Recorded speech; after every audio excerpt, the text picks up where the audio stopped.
দুনিয়াতে যত অদ্ভুত অদ্ভুত প্রশ্ন সব আপনি মুসা আলাইহিস সালামের মাথা থেকে পাবেন। বিভিন্ন বিষয়ে আল্লাহরে প্রশ্ন করতেন। সাইয়েদনা মুসা আলাইহিস সালাম আল্লাহরে বললেন, আল্লাহ আপনি আমার এমন একটা জিকির শিখাইয়া দেন যে জিকিরটার শব্দ আপনি আর আমি ছাড়া কেউ জানবে না।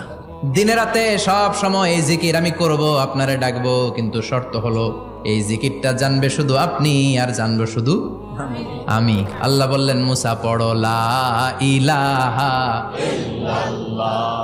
মুসা আলাইহিস সালাম কয়, মাবুদ এটা তো জাতীয় জিকির, সবাই জানে। আমি তো চাইছি এক্সেলেন্ট একটা জিকির, কারো কাছে নাই, শুধু আমি জানবো আর আমি পড়বো।